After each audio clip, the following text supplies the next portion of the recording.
beyond the nature of disability, of course, we also want to integrate these children as much as possible along with the others.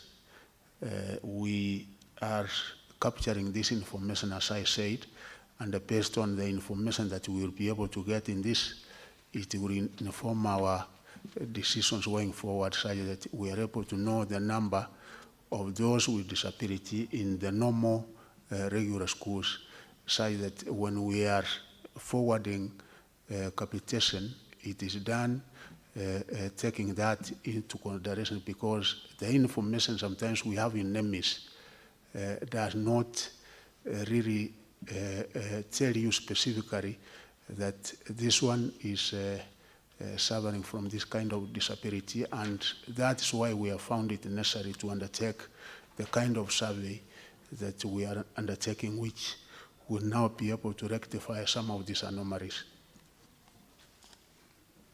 Thank you for that comprehensive response. So, Honorable Senators, I request we go to the next question, number 027. And on this question, the member who asked the question is Senator Joyce Korir, and I'm well briefed that she has delegated there is a responsibility to ask the question to the Senator from Bomet, Senator Wakili Sigei. Senator Wakili Sigei, proceed and ask the question. Thank you very much, Mr. Speaker. Before I ask the question 027 to the CS, I would like to first of all appreciate him for honoring this appearance today. This question was deferred, I think, in the last 2 sessions owing to circumstances which were beyond our control. And secondly, to appreciate him for the work that he's doing in the ministry. And in particular, Mr. Speaker, I would like to appreciate the CS for the support he gave to my school last Friday, where he was the chief guest in a prize giving day. The school is called Tenwick High School. I'm an alumni of that school. And this, Mr. Speaker, yesterday, the Honorable Senator for Nyamira asked the committee relevant to what I know the CS will be expected at some point to respond as to the infrastructure allocation to national schools, the policy and the justification across such infrastructure allocation. From my end, I am already a beneficiary of that. Senator Sigei, are you asking a supplementary question? I am not asking. I'm setting the foundation for my question to the Cabinet Secretary. No, and that was my the questions. Mr. Speaker, I will ask the question. And then during your supplementary question, you can now be able, I'll give you that opportunity. Thank you, Mr. Speaker. Yeah, the question is in 3 limbs. I'll start with question 27A and thereafter B and C. The question goes to the CS, is expected to respond to why has project WP item number D106 RV/BMT /1502 job number 1011117A for the construction of a library block, hostels, a multipurpose hall, and lecture halls at Bomet University stalled in almost 1 year. That is question 1A. Mr. Speaker, question B. What are the measures is he taking, as the CS of the government is taking, to ensure the completion of the said project?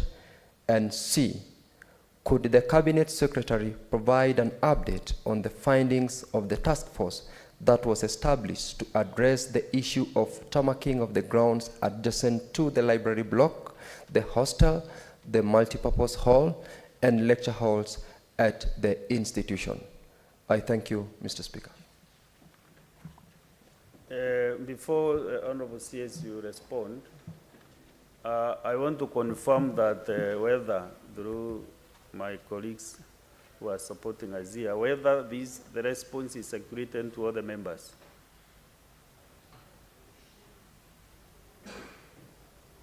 because the CS has really a comprehensive response to all the questions. So if these responses are with the members, I want us to still save more time by the CS not reading everything verbatim, which is in this almost 20-page report response.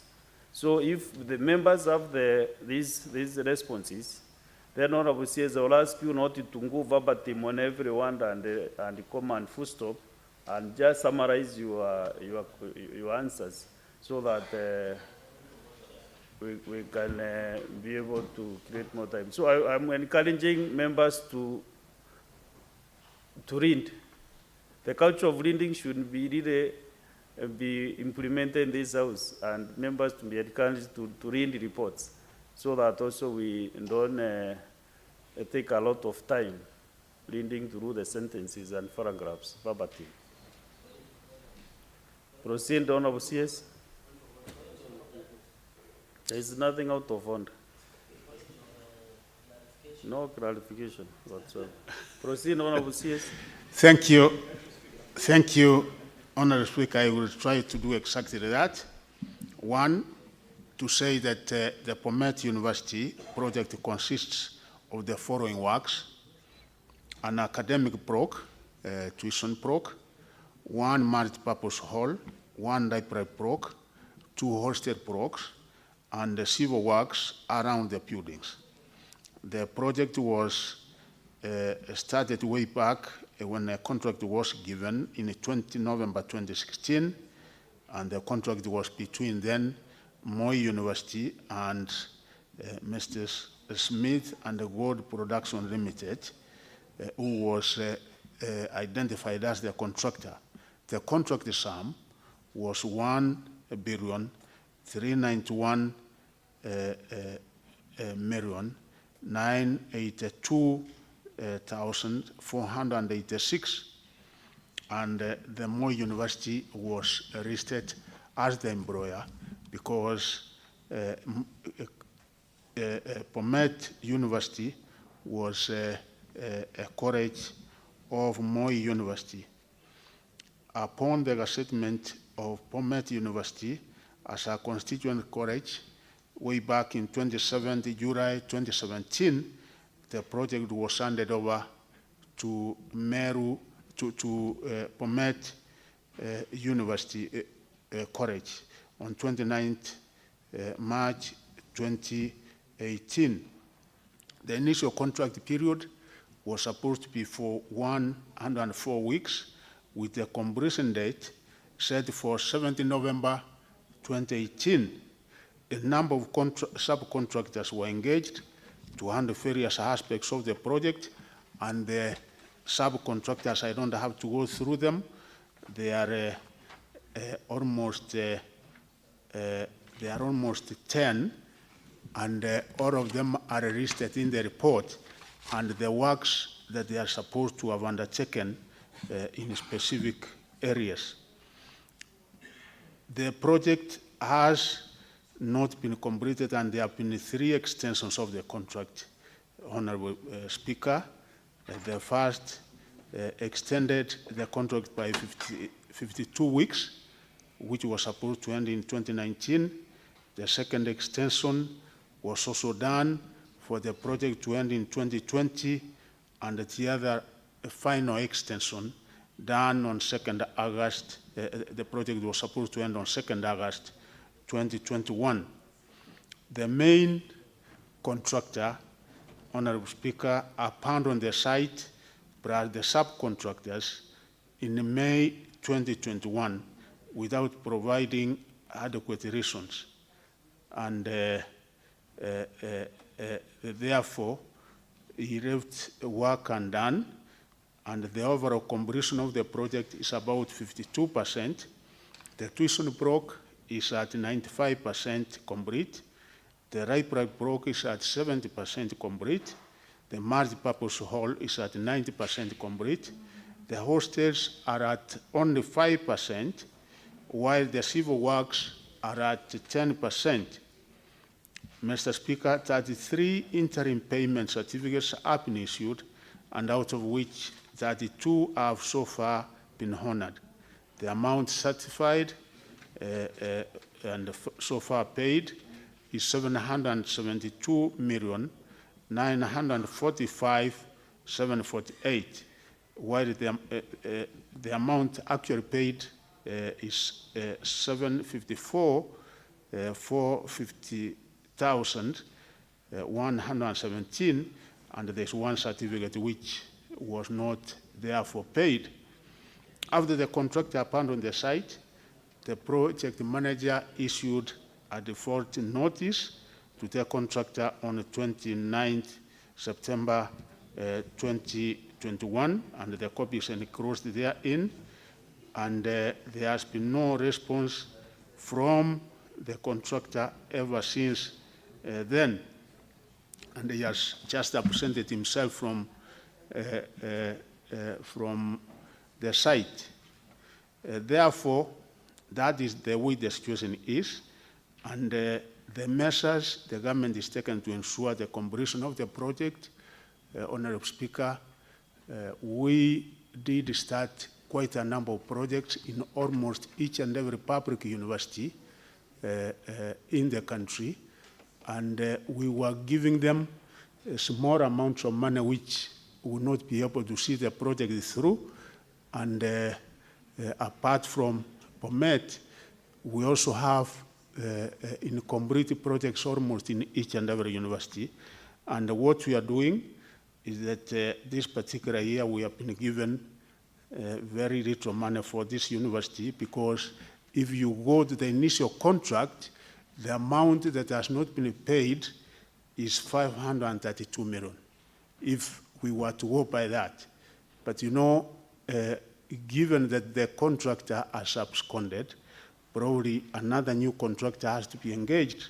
The figure is likely to change in order to be able to complete this project, and we will start probably with the one which is 95% done, and the amount given to us in the allocation of this year for this university is only 40 million.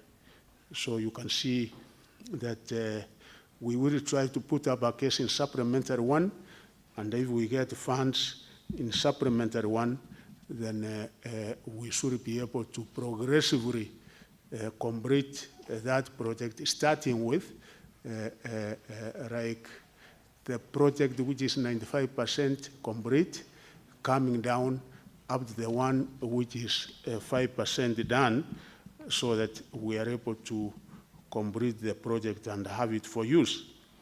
C, I want to make it clear, Honorable Speaker, that there has been actually no task force established for the civil works, tarmacking of the grounds, recharging the library block, the hostel, the multi-purpose hall, and the lecture halls as arranged here.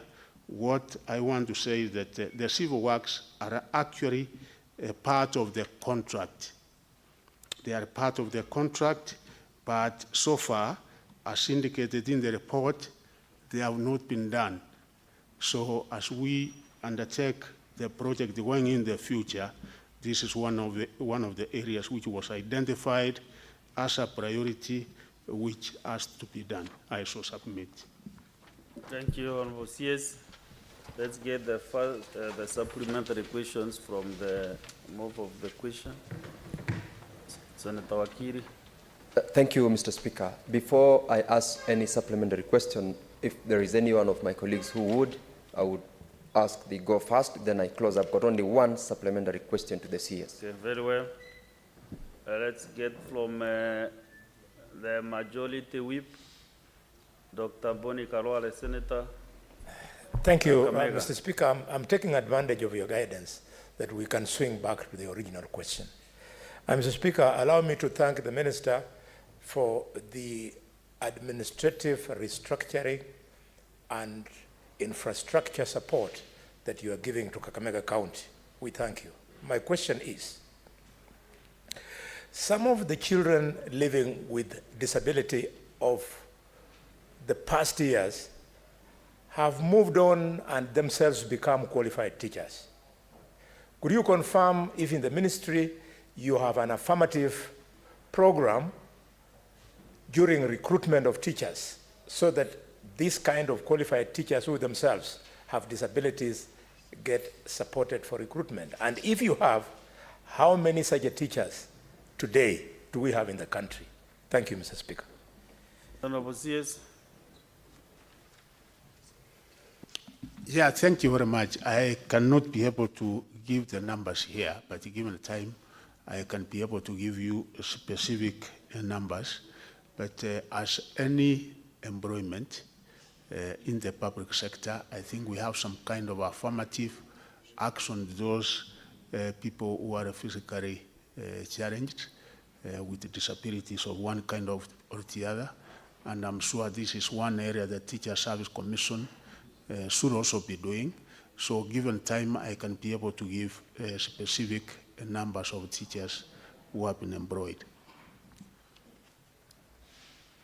Of course, Dr. Boni Karware, you don't expect the CS to have the statistics of any issue that we are raising, but as he has guided, with the time we can be able to provide to you the statistics. Next is Senator William Cheptumo. Thank you, Mr. Speaker. I also wish to thank the CS. Mr. Speaker, I think he's one of the CSs that we cherish the work he's doing. We served with him in the other house in the last parliament. And I think members who served in this house they make better CSs than Mr. Speaker. Baringo County has 6 constituencies. And in those constituencies, 5 constituencies, teachers receive hardship allowances, except Eldama Ravine constituency, Mr. Speaker.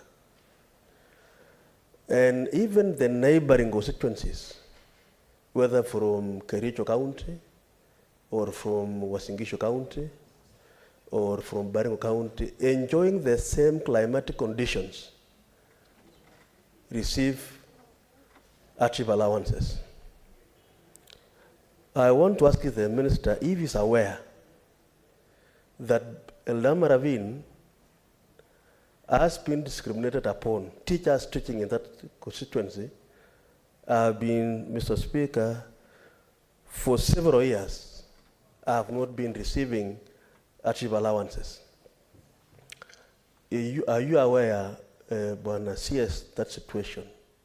It is in complete contravention of Article 27 of the Constitution, where there is equity for all Kenyans being protected by the law.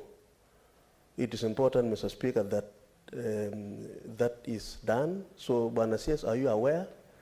And if you are aware, what is the foundation of that particular policy, which in my view is quite discriminative against the teachers of Eldama Ravine constituency?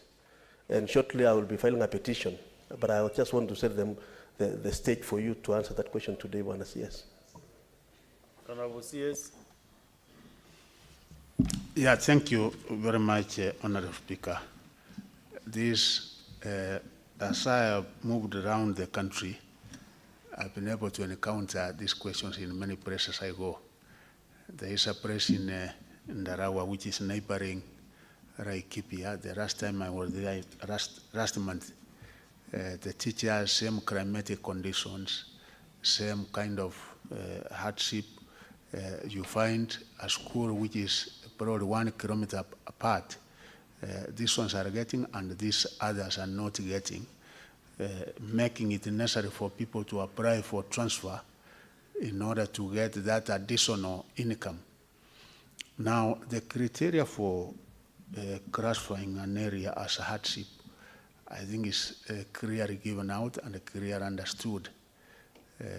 Honorable Speaker, I think some years ago, there were certain other factors which must have been considered, apart from the really factors which are supposed to make it necessary for an area to qualify as either being a hardship or not a hardship.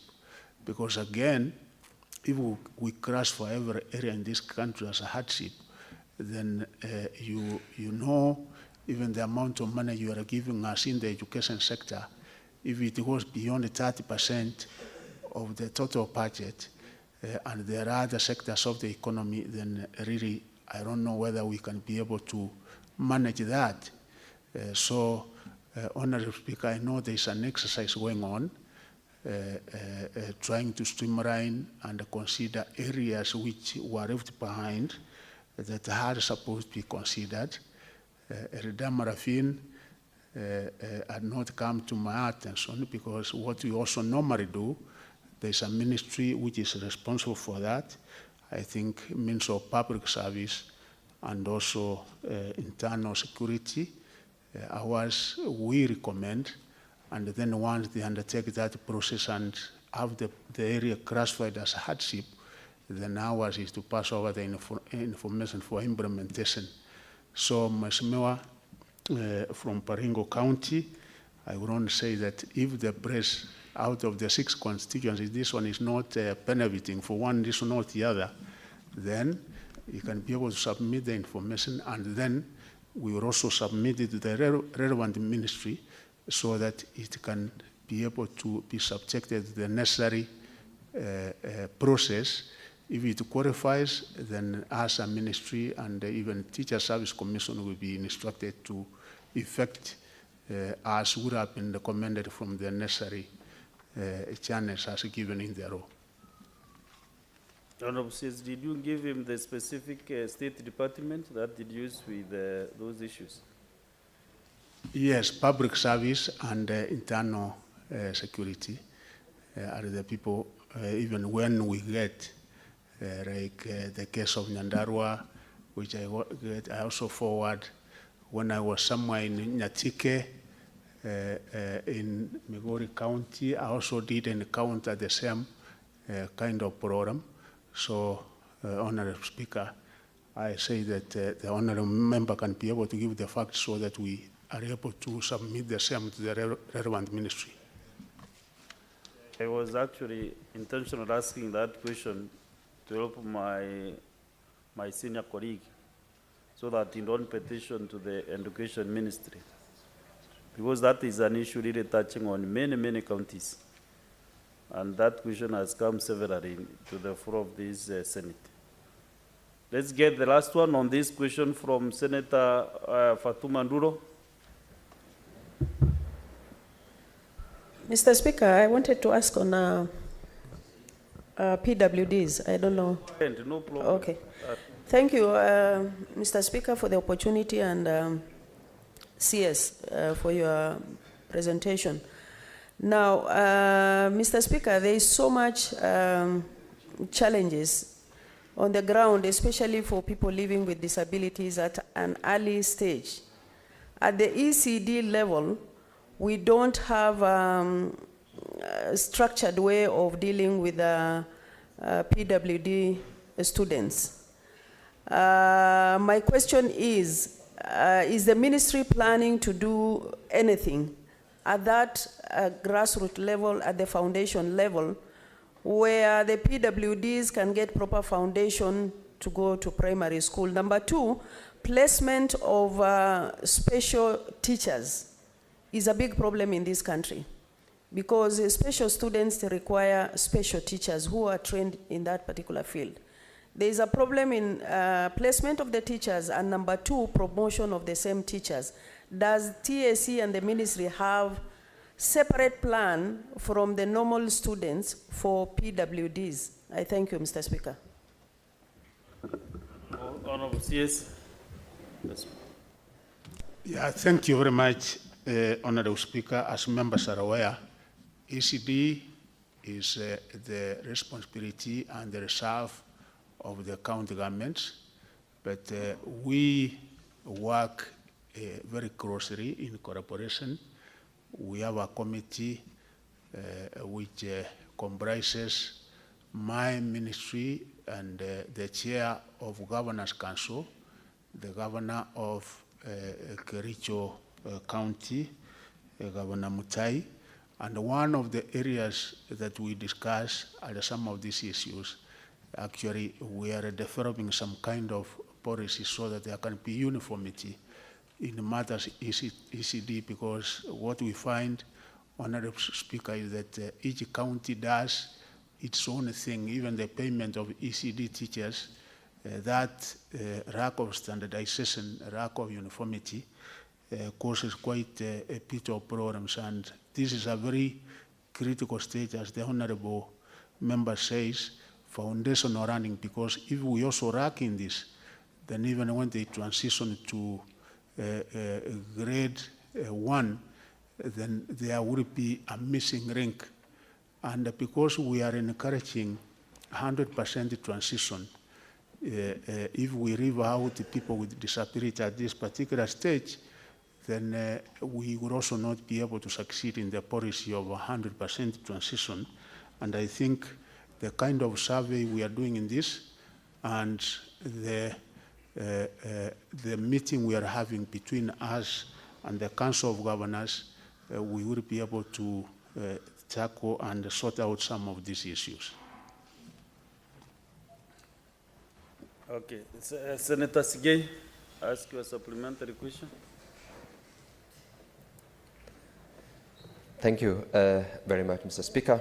Thank you, CS, for the responses that you have shared with us this morning, particularly on the measures that the government is currently taking to ensure that there is completion of such projects. Honorable CS, I listened to you. I've gone through the response you gave us, and I'm a bit worried that you have not been given what they would call the actual situation on the ground on this particular project. You are aware we have had issues with the institution, particularly with administration and the management. In this regard, CS, your responses at paragraph 22, 23, and 26,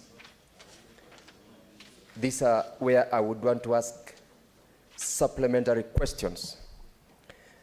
Under paragraph 22, your response, which I believe the officers who gave you these responses intentionally did so that they serve the intention they desired. This particular contract was extended 4 times: 7th of November 2018, 7th of November 2019, 7th of November 2020, and 2nd of August 2021, and that the contractor abandoned site in May 2021. That was within the contract extension period. I have made an attempt to reach out to the contractor. In response to that paragraph 22 and 23, 1, the contractor indicated that on the 22nd of October 2018, there was official handover of one part of the project, one academic block, that is in bracket tuition block, which is made reference to in paragraph 17A. This is actually, it was an official state function where the then President, Uhuru Kenyatta, presided over. That is when a handover ceremony was done, a handing over certificate was prepared and presented and issued, a certificate of completion was made available, and the first moiety was thereafter paid of 5 million to the contractor. That is with regards to the tuition block. The response here is that the tuition block is 95% complete. It could not have been possible for all this to be done, including a state function to be done, if that position was true. Secondly, under paragraph 22, where you have said that the contractor abandoned site, he indicates that there was already occupation of the site by the administration, and technically, therefore, he could not be working on a site that has already been occupied as at May 2021. If it was therefore incomplete, as it's been alleged in the response at paragraph 23, which of course is the true position with regards to the other items, that is the multipurpose hall, library block, hostels, and the civil works around the buildings. It could not have attracted a state function that it did. The only thing that paragraph 22 responds well is with regards to the non-payment to the contractors leading to their abandonment of site. And this is not towards the ministry. This is with regards to the administration at the institution. And CS, I'm sure you are aware about that. We have had a conversation about this. Are you aware that there is already another contractor who's been contracted by the current administration to undertake that which your officers have responded to you at paragraph 28? Because you are saying you are undertaking options to procure another contractor, yet there is already another contractor who has been on site for a couple of months now. And lastly, under paragraph 26, you have responded that there has been in the 21st regular meeting of the University Council in May 2023, there was an invitation to the project manager who gave reports as you have highlighted there. The contractor says he has never failed to appear on any invitation by the council. Instead, he's been kept away because there is already another contractor who is on site.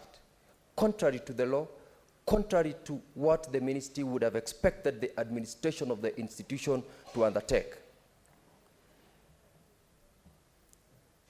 What would be your responses, Honorable CS, to those particular concerns? And in particular with regards to the element of interference with the contractor, occupation, and the official handover of the tuition block where the president then indeed presided over the event. Senator Zige, you know you are prosecuting the way you do best in the courts of law. This is the Senate, not the court of law, you know.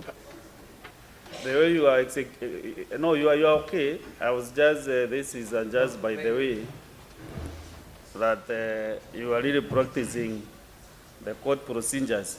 So several issues have been raised, but maybe Waziri respond to his supplementary question.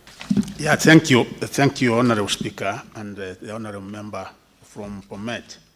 One, in case there was a state function, which I don't deny, you know, completion of a project entails many things, Honorable Speaker, because it might be that including furniture and other things which were supposed to be done in that particular tuition block might and was not done when that particular visual opening of the building was concerned, was done. So we cannot be able to give it 100%, and that is why actually we gave it 95%, because you know sometimes, Honorable Speaker, you know, probably the head of state might have been in that particular area, and they might have said which particular project do we open at this particular time, which is nearing completion. And Bomet University must have been such one project which was formally and officially opened, but there are certain other things which I said 5%, which had not been done. This report, Honorable Speaker, was done in June to Parliament when I was supposed to appear here. If there is anything that has happened within the university, and it will be regular, really for them to engage another procurement process, another contractor, without such information also coming to the ministry, because it is us, the ministry, which is giving the money. And we have said we require things to be done in a proper manner, meaning that we don't want to give a contract unless and until we are sure that we have adequate funds to undertake the same. So what the honorable member said, I will have to check with Bomet University to make sure if indeed there is any such contract which has been issued, and what nature of contract, does it involve the components that were supposed to be done under the original contract. I have not done what he has done, engaging the contractor, because, you know, there are official channels of engagement such that the project manager must be able to put it in writing to the contractor in order for the contractor to appear or not. Informally, as PS, I cannot really call the contractor direct. So the information I got from the project manager was confirming that yes, they have tried, and the contractor, for one reason or another, has not been able to appear, and hence the decision taken the way they have taken it. I don't deny, because as I said, there are 3 extensions which have been done. In case there is a 4th one that was done, it was not brought to my notice, but overall, I think it captures the spirit and the answer that there have been extensions of the contractor, but again, due to one reason or another, completion has not been able to be done. And actually, what we are also doing in the process is that, yes, the 754 million which has been paid, vis-a-vis comparing the amount of work which has been done, because the amount which was remaining was about 532 million. Is it that the government gave more than what it should have given? Is it that the government gave less than what it should have given? That is one other area that we are also trying to establish, so that we know whether we give more to the contractor as he has absconded. But it's an issue which Honorable Speaker undertake to work on, even with the funds that we'll be able to provide to that particular university, to know what exactly we can be able to do with the fund this year and moving on until we are able to complete the project. As the honorable member says, Honorable Speaker, I know there are other issues which we have had discussions separately with the honorable member and the other stakeholders, but at other times, honorable members, you know that our hands are also tied, because once you have given a contract to an individual to terminate it, it's another process, because if you go terminating the contract, then you know Kenyans how they are. The matter goes to court, and it becomes quite a headache. So there are other issues we are engaging, which I think they are not part of this question. And therefore, we will do our best. And I will also check in case there's a new contractor, because that, as I've said, has to be brought to my notice, has to be brought to the ministry. And if there's anything like that to happen, there must be concurrence from the ministry. Thank you, Honorable Speaker. Yeah, thank you, Honorable CS.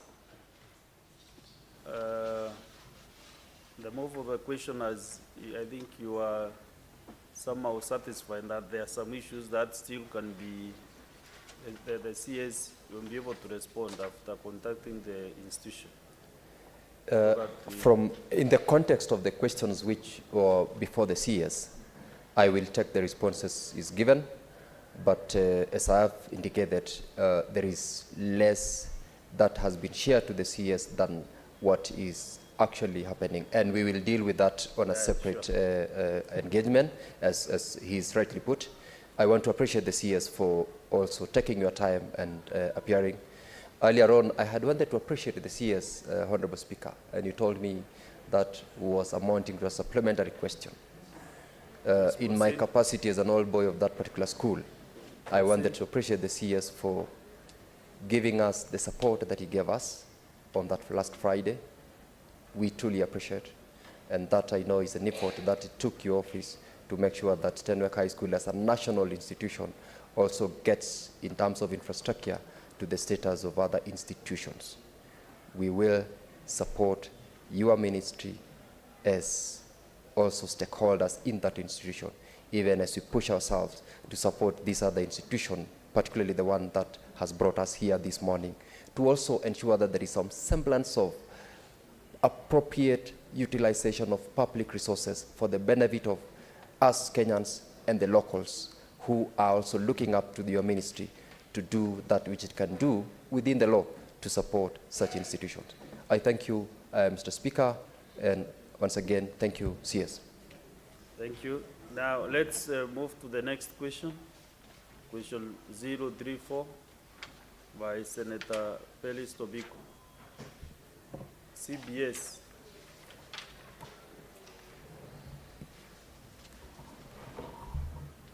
Thank you, Speaker. Mr. Speaker, I thank you. Could the Cabinet Secretary state the purpose of the Grade 6 Kenya Primary School Education Assessment, providing a per county breakdown of learners in both public and private schools that sat for the assessment in the 2022 academic year, and indicate how many of them transited to junior secondary schools? B, Mr. Speaker, to the Cabinet Secretary, what criteria did the ministry apply in the placement of learners in junior secondary schools? And when will the learners in grade 7 transition to the existing secondary schools? C, what is the status of implementation of the competency-based curriculum CBC, particularly in junior secondary schools, in view of the concerns that minimal or no learning is taking place? And D, to what extent has the ministry availed resources to facilitate proper learning in junior secondary schools? And could the Cabinet Secretary provide per county details of the implementation of CBC, including capitation for learners in the schools, distribution of learning materials, teacher to learner ratio, as well as infrastructure put up so far? Thank you, Mr. Speaker. Thank you. Honorable CS, proceed. Thank you, Honorable Speaker. It's a very elaborate question, and I would like to start by saying that the summative Kenya Primary School Education Assessment is administered at the end of upper primary. For the 2022 year, the assessment was administered from the 28th to 30th November, and the assessment sought to establish the levels of achievement among grade 6 learners in English language, mathematics, Kiswahili, Kenya Sign Language, integrated science, creative arts, and social studies. It was administered through written tests that had multiple choice tasks. The purpose of KIPSEA is to establish the level of mastery of competencies among learners in the various learning areas. This is in line with the recommendations of the Presidential Working Party on Education Reform. In its first progress report to His Excellency on 1st December 2022, the Presidential Working Party recommended that KIPSEA should be a continuous assessment for monitoring learners' progress and achievement, and not for purposes of placement of learners to grade 7.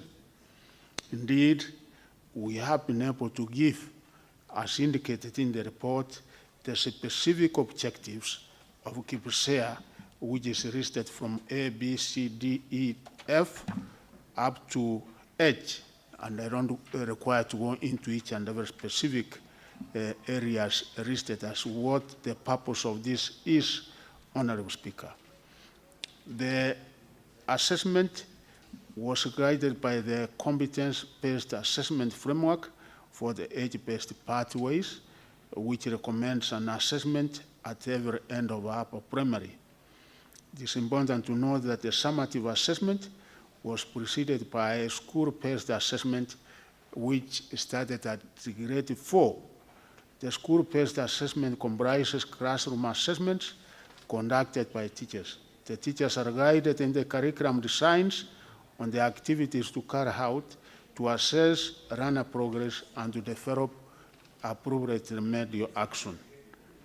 Mr. Speaker, sir, this was reinforced by the class assessment by providing Kenya National Examination Council provides standardized tools for this assessment at grade 4, 5, and 6 in all running areas over in upper primary. They are given opportunity to work out as individually in groups and with the support of resource persons, even parents and the teachers. The assessment tools include written tests, projects, practical performance tasks, observation checklists, oral and portfolio assessments. And 60% of this assessment is based in the school, commonly known as formative, and 40% which they sit at the end of grade 6 is commonly known as summative. The scores are analyzed and the reports are used as feedback to the stakeholders. The runners, the parents and teachers received instant feedback about the formative assessments. For the summative KPSA assessment, schools who have been provided with specific reports that highlighted the performance of candidates in each running area and the gaps and the suggestive remedies were also given in those particular reports, and have given the breakdown of the numbers as indicated in that table of all the candidates and a total of 1,194,600 out of the 1,212,000 runners have enrolled in a junior secondary school, translating to a transition rate of 98.54%. It is also shown in the annex, and I've shown the numbers for each and every county as they transitioned to junior secondary.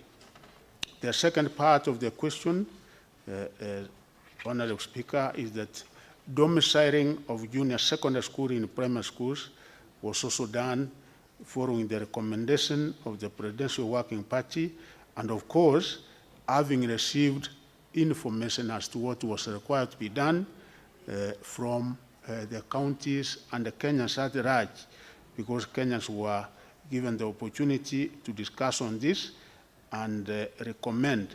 So junior secondary school, as we talk, is currently domiciled in the existing primary schools. And all of them, I think, are shown, they are in the given schools. In a few of the above, all grade 6 runners transitioned to the existing primary schools, and we have almost 100% transition in this. The current grade 7 will transition to senior secondary, as you are aware, in the year 2026, and they will also transition to universities in 2029. Part C of the question, that is minimal running taking place in our junior secondary schools, I have this to say. The ministry has been implementing this since 2017, when the government decided that we have to change our education system to align it with what is happening regionally and globally, and also to be able to make it competitive and to equip our young people with the necessary skills and competencies. And ever since then, the first cohort, of course, is the one in junior secondary schools now, and the efficacy of CPC indeed has been subjected to extensive stakeholder consultation and public participation by the Prudential Working Party. And the figures, if you look at the report on the Working Party, Honorable Speaker, 51.2% of the stakeholders engaged said we retain the CPC structure with a review, which of course partly we have done, while 9.6 proposed its retention also. 21 argued that it should be discontinued. 12% submitted that we should be able to reverse to 84.4, but many of those interviewed acknowledged that CPC indeed gives the runners more confidence, they become more accurate, and have demonstrated emerging competencies at an earlier age compared to 844. And I'm sure members who have these children, you might have those in 844 and you might have those in CPC. You can be able to make a comparison. I personally engage them at the CS education, and I'm able to see indeed there are differences, and CPC comparatively is much better. I also wish to confirm that the government has taken many measures, because we have been given capitation for junior secondary, the tune of 15,040 per student per child, and we have dispersed these funds to the respective schools. Part D is that we have been provided with resources, as I've said, and out of the 15 per annum, it is categorized and split out as this. 1,200 is for textbooks, which we have given to each and every school in the country. I'm happy to report, Honorable Speaker, that there is no school that has not received the necessary textbooks for grade 7. 450 is for preparatory materials. 1,000 is for materials for practical. 2,550 is for stationery, and the amount that we have dispersed so far is 50% of this, which is 9,580,894,355, and we have given the amounts given to each and every county as given in the breakdown which is in the table.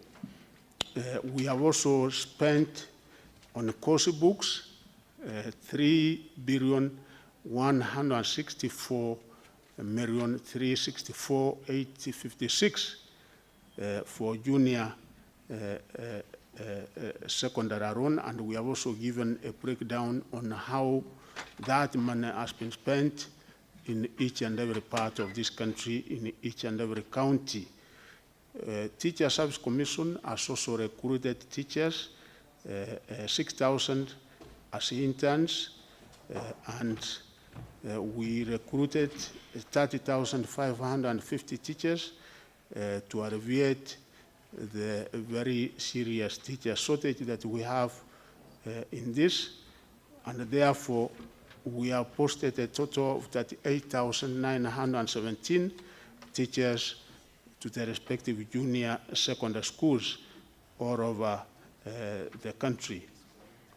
We have therefore can comfortably say that as much as we have few challenges, even in infrastructure, Honorable Speaker, we are in the process of trying to get funds to construct integrated resource centers and sanitation facilities, and the amount we are looking at is 3.36 billion.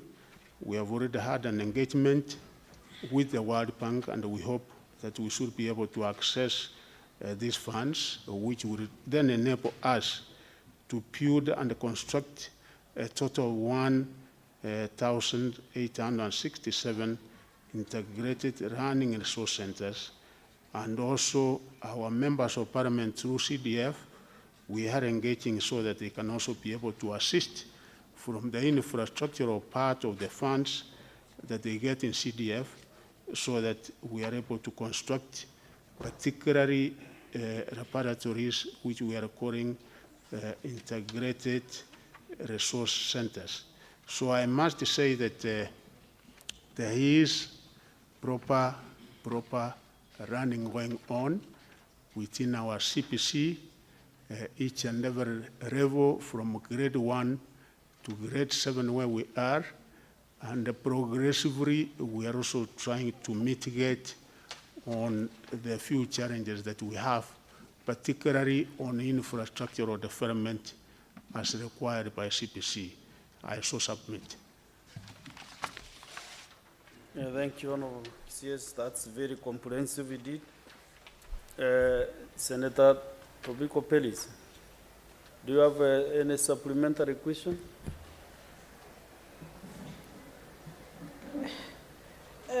Mr. Speaker, I thank the Minister for the response, but I don't wish to lock out, fellow senators who may want to ask supplementary questions on the same.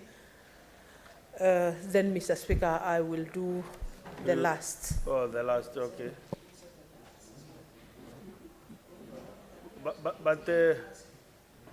But still you could ask, you see the first two supplementary questions belong to the owner of the question, and then other senators ask only one supplementary question. But if you choose to do at the end of the other questions, supplementary questions, that's fine, that's okay. So, Senator Baz Sheikh Mohammed, Senator Wajir County. Thank you, Honorable Speaker. First and foremost, I think I want to thank the Minister. I think it's the few CSs that always respond to Parliament and comes in the time. And thank you for that. I think that's the seriousness. One other thing is, Honorable Speaker, my name is Abbas Mohammed, Senator for Wajir.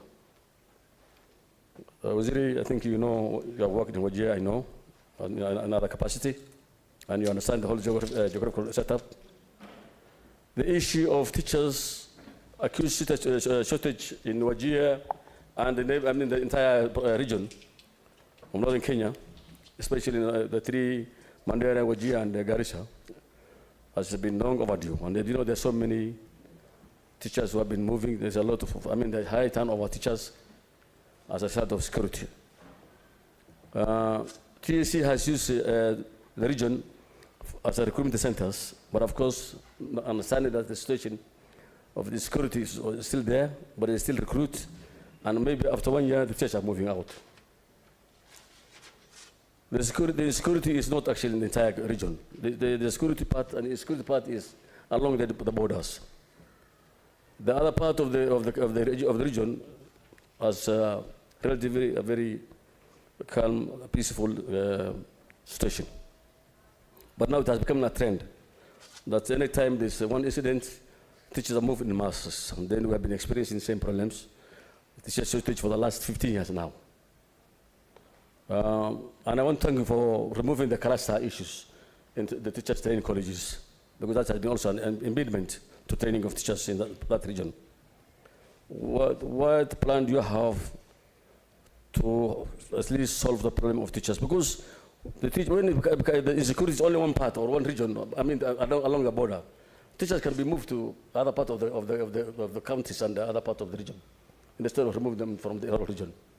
So what are your plans for at least so that we don't continue suffering? Okay, Honorable CS. Thank you very much, Honorable Speaker. The Honorable Member from Wajir is aware that ever since the time I was appointed to this position, I have been to Wajir 2 times, and also other parts of northern Kenya. One, we have discussed, even the last time I had a meeting with the local leaders in Wajir, the members of parliament and the governor, we did discuss on this particular issue. And the one we came up with is that there have to be homegrown solutions. Homegrown solutions, meaning that, yes, we have to train people from those particular areas to be teachers. One problem we found out is that even those who have trained prefer to go into other jobs.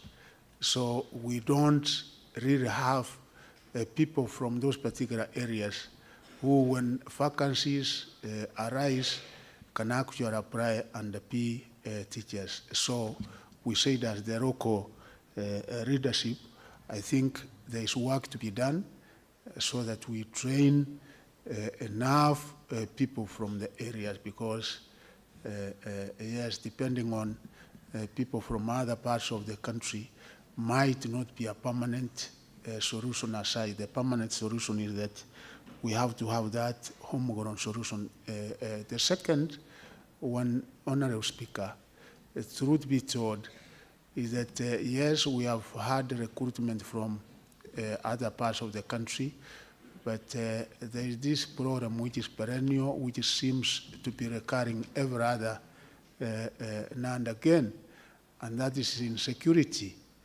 And really, apart from what the government is doing, it must be a combined effort, the local leadership, the local people, to deal with those issues, because once we have the area secure, proper security, such that there is no fear, because no human being would like to work in an area where he's cared about his own life. He doesn't know what is going to come tomorrow. So that is one other area which has scared away people. And you find employment is done, and after probably a few months or years, one is asking for a transfer or even absconding duty permanently, because that is what we find out. So I think it has to be a collaborative effort between government and the local leadership in order to really mitigate on the kind of challenge we have in that particular area of the country, because even when we declare vacancies, you find Kenyans, a number of people are also not willing to serve in some of those areas. So we have work to do, and I think it's an area that the Member of Parliament knows the challenges we have, which we are supposed to collaboratively deal with. Thank you. Thank you, CS. Senator Mohamed Chute. Thank you very much, Honorable Speaker. Let me commend our able CS for education. You've worked for this country as a politician and now as a cabinet secretary. Congratulations and thank you very much.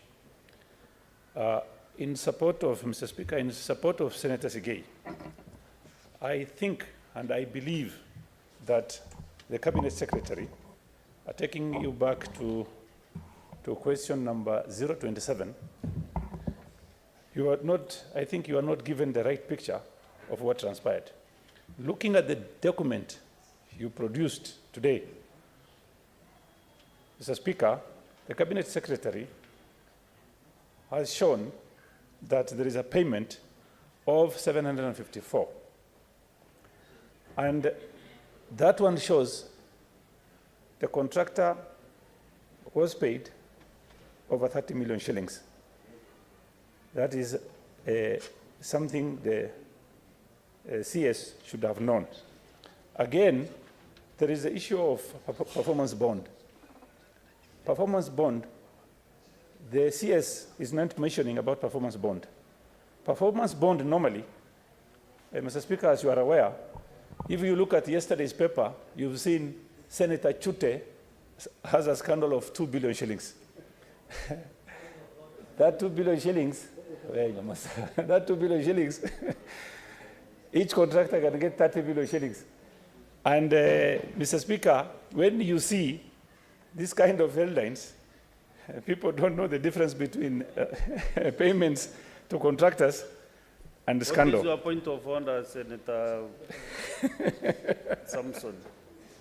You pro-teach. Mr. Speaker, on the contents of speech standing order number 101 and 105 and 98, is the Senator of Marsabit in order, Mr. Speaker, to try and use this House to cleanse himself from the allegations that he has 2 billion, Mr. Speaker? Is it fair? Can he at least be fair to this country and look and bring a substantive motion or a statement, Mr. Speaker, under standing order number 53 and absolve himself, because if he goes that direction, he can become the witness of the House and we cross-examine him on 2 billion, because personally I would be interested even to get 10% of 2 billion that he has, Mr. Speaker. Is it in order? Sorry, Senator Mohamed Chute. Is the amount that is being mentioned related to schools in Marsabit County? Infrastructure and development of schools in Marsabit? Is it related with the... No, the Mr. matters Speaker, that we are it's not. So just go direct to the question that the CS Mr. Speaker, to respond. let me thank my friend for bringing this issue up, but I'm going to give a personal statement very soon on the same.